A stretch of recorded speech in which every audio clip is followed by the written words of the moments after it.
There are lingering concerns and questions and criticism of quarterback Carson Wentz, who played extremely well last year, especially down the stretch when he was surrounded by a cast of no-names and he willed the team to the postseason from 5-7 to 9-7. Now this year, Wentz has struggled. And that has prompted Brett Favre, close friend of Eagles coach Doug Pederson, former teammates in Green Bay. Favre was on First Take on ESPN, and he said, I think Wentz is very capable. I think we're all in agreement that he has the tools. Actually thought they should have kept Nick Foles rather than Carson Wentz, just based off of production and where they got to. You know, they won a Super Bowl with Foles, Favre said. They're obviously banking on Wentz's upside, but how many more years do you let him linger before you stick with him or cut bait? Man, I thought they should have kept Nick Foles rather than Carson Wentz. And I recall 2 years ago when Nick Foles was leading the Eagles on the postseason path, the double doink game, upset a Bears team that won the NFC North, then gave the Saints everything they could handle. Yeah. Alshon Jeffrey drops a pass. Maybe the Eagles win that game with Nick Foles and get back to the Final Four. And as they got farther and farther, I'm saying you need to have the conversation. You can't just say, Carson Wentz is our guy because we traded up to number 2 to get him. He's our guy. He's our guy. He's our guy. You can't do that when Nick Foles has won the Super Bowl MVP and almost taken you back to the NFC Championship game. It can't be automatic. You have to at least think it through. I never got the impression they thought it through, Chris. Maybe they should have thought it through. Well, I think they did think it through. You know, I do. You know, first off, I'll always go back to something I always say. I mean, the 2017 Eagles with Carson Wentz at quarterback was the best Eagles team I ever saw. I mean, it's the best I ever saw. They were dominant. He was unstoppable. That was amazing. No, has it been a great year for Carson Wentz? I understand that. I get it. You know, let's not forget, though, back in that time, in 2017, the Eagles went into the playoffs so concerned with Nick Foles. They they were like a legit concern. You know, they barely beat the Falcons in the divisional game, 15-10. You know, in week 16, they played the Giants. He was like the Raiders. He was like 19-38. You know, nothing special. You know, the playoff game was nothing special. We're forgetting that. Like, whoa, Eagles, you're overlooking 2 fairly significant games. Well, the NFC Championship game and the Super Bowl. I'm gonna get there, but kind of big games. I know, but okay. So, but we're getting. I'm just framing the picture. I get it. That was great. That was awesome. Yes, I get it. Those 2 games were great. They really were. He played really well. Yes. But, like, why couldn't have Carson Wentz done that? I don't understand. Now, the next year, he gets to start the season and show us, Nick Foles. Take over. Go ahead. Oh, that's right. He played average and didn't. So they went back to Carson Wentz, who was coming off an ACL injury. Now Carson Wentz in that year, he gets to play. He's still getting his feet underneath him. The team is hurt.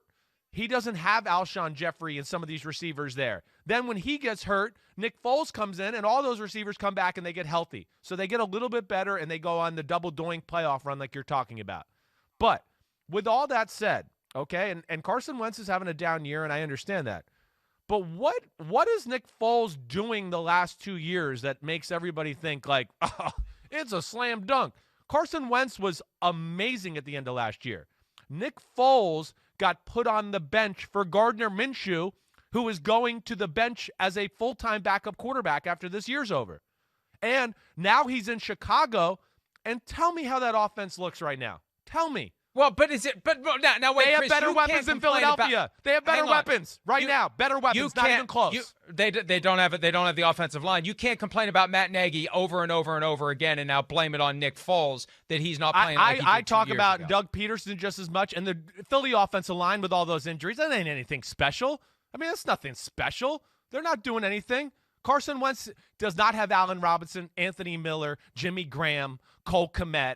Who else? I'm missing. Oh, Darryl Mooney, who runs 4.3. He doesn't none of that. He would be way better if he did. He would be way better. So I get like Brett. I think it's a lazy take by Brett Favre. I'm sorry. I don't know any way to say it. It's lazy. Here's the reality. Here's the reality. It's 3 years ago. Why are we still talking about it? The fact. Well, I got a theory for that coming up. Hang on. Bear with me.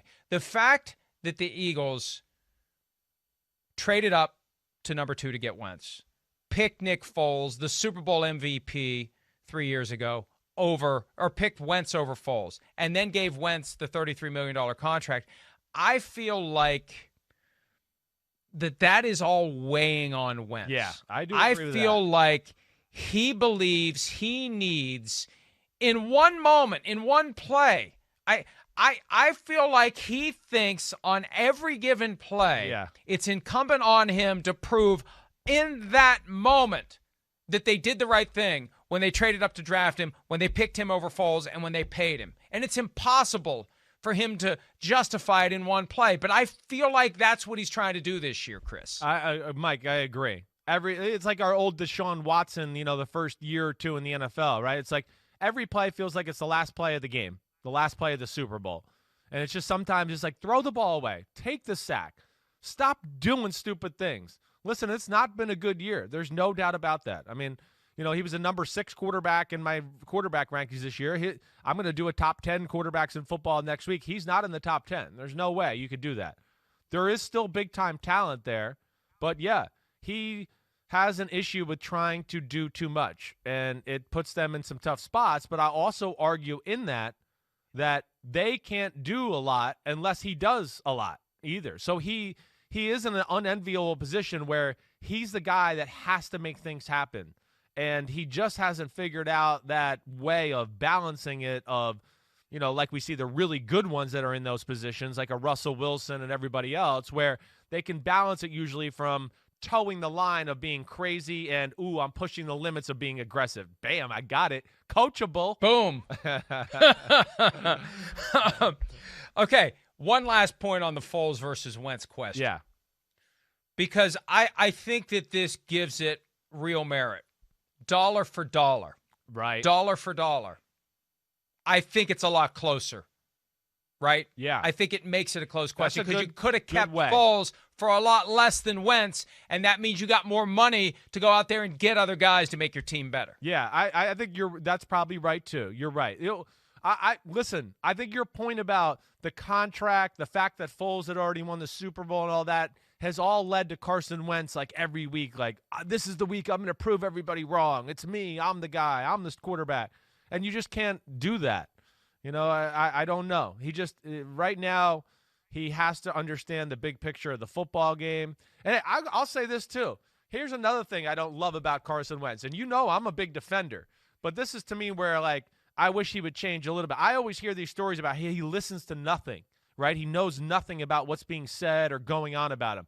On our Sunday night football game against the 49ers a few weeks ago, I wanted to bring this up because Chris Collinsworth and Al Michaels talked about that, and one of the things they brought up was that Wentz had no idea that the Philadelphia 76ers, his home city, had just hired Doc Rivers. That's how oblivious he is to what's going on in the world and what's being said. I don't know if that's necessarily a good thing. I don't. At some point you got to like listen and just be a part of the culture of the city in a little bit. And hey, yeah, it's Philadelphia. When you play good, they'll lift you up in a chair and hurrah, hurrah. When you stink, yeah, they're going to tell you suck and probably a bunch of other 4-letter words. That's the way how they do business there.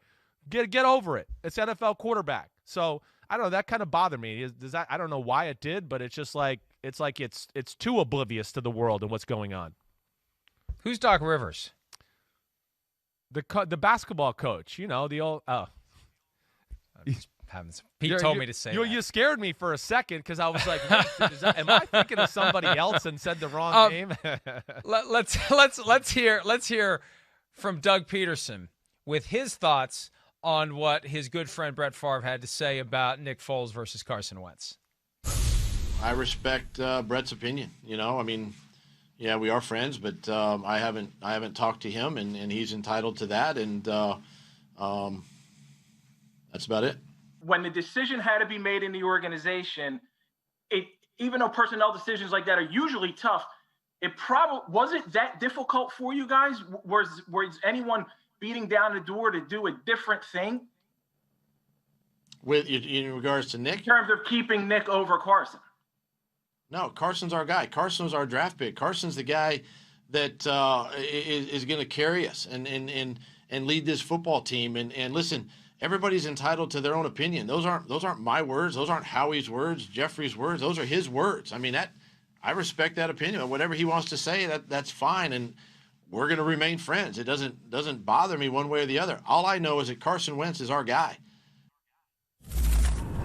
Yeah, look, I don't expect Doug Pederson to throw a friendship with Brett Favre overboard just because Favre said something. Because here's the thing. Pederson probably knows, well, I'm not going to say probably. Pederson knows Favre well enough to know he's kind of dumb. And he's probably not going to be bothered by something that his good friend, who's kind of dumb, has to say. Why get mad about it? He's my good friend, and he's kind of dumb. Well, damn. The two things are not mutually exclusive. Don't hide any feelings there, Florio, or anything. Holy cow. Wait. Are you disputing my conclusion after nearly 30 years of following the career of Brett Favre that he's kind of dumb? Well, I don't know if I'm willing to say that. Is a little bit of a knucklehead at times, sure. What's the difference? A knucklehead means what's the difference? Somebody that can just get a little, caught up in certain situations and go crazy, okay? All right. Well, if that's the case, then I'm dumb too, Brett. So I'm in the club with you, okay? Because I definitely am classified as a knucklehead. But I think to your point there, the premise of what you're saying is right. First off, yeah, of course, it's two football guys, and you're never going to see things eye to eye on all subjects. I don't care who it is. You're going to have differences and things like that. But I think what you're saying to the point of, I think Doug Pederson's going, I don't think Brett Favre's watching film of Carson Wentz and really studying him and watching Nick Foles and what he's doing right now to where he goes, I just know more. I'm studying it, and he can just kind of brush it off his shoulders that way. Brett Favre's kind of got that Terry Bradshaw presence in the media where you don't have to really know what's going on. You just have to be yourself. That's and true. People will listen and assume that you know what you're talking about, even if from time to time you don't. And I don't mean that as an insult to Favre or Bradshaw. That's capitalizing on their natural charisma, the fact that people still admire them and respect them, and they achieved on the field the kind of things that allow them to just kind of barnstorm in with whatever hot take pops into their brain, right? Even if it's ultimately uninformed. Now, that's the best compliment I can give them. Now, let me go next level here. Let me suggest, and I don't know that I believe this, but it's just kind of fun to think about whether or not this is going on. Where are we going? What if? Well, what if Brett Favre deliberately did what he did and said what he said with Doug Pederson knowing it's coming and maybe at some level wanting it to happen as a way to get Wentz to snap out of it? Your thoughts? I don't think so. That would be next level stuff. I don't think so. I don't know if I could buy that. Listen, Brett Favre's not capable of that. I don't know. Yeah, I just don't see the stars aligning for that one. Listen, some of your conspiracies, okay, I can get behind. I can. I'm not saying. Look, I'm not saying I totally believe it. You're right. You're just throwing a thought out there. I get it. And sometimes, hey, crap like that we know can happen in the NFL. But I don't know if this is one of those. I think you're right. Oh. Hey, Brett Favre is just a person. Wait. It's an extension of Rex Ryan telling one of his players to go start a fight to see how tough that guy is. It's the same idea. No, you're right. It goes on in football. You football. stir up something phony to see how someone reacts to it. Right. But I don't know. That's where I got into the Wentz thing too, who he doesn't pay attention to anything, and he was so oblivious to that. Like, I don't know. Does he know? Does he know this is a conversation today? About Brett Favre and Doug Pederson? I don't know. The way he answers things, and sometimes I just go, no, I think he really, most quarterbacks say I don't pay attention, but they pay attention, but they don't read all the article, right? They just go, oh, that's what they're saying about me, and they move on. He seems like he is really, no clue what's going on and being said about him. And like I said, I don't know if that's always a good thing. I still feel like at some level he continues to fight those demons that come from ending up at North Dakota State and constantly trying to prove yourself. Yeah. And when you throw on top of it the faith that the organization continues to show in you, when the fan base doesn't want that faith to be shown, when at least elements of the fan base don't want it, there's going to be reaction when they trade up to get Carson Wentz, reaction when they pick Wentz over Foles, reaction when they give Wentz $33 million a year. It's not easy. It's not easy. And I think he's capable of being a great quarterback. And when I look at his contract, I think that the two are bound together through 2021. Okay. After 2021, Right. all bets are off. And frankly, if they don't turn it around by the end of 2021, it may be a new coach, it may be a new GM. Yeah, it might be. Deciding on who the next quarterback's going to be. Yeah, it might be. Even with that Super Bowl trophy, this is just part of the reality of being in Philly. Well, you it don't is. get a grace period for 5 years just because you won a championship. No, you're right about that. I'm telling you this, though. I'm not giving up on Philly yet. I'm not.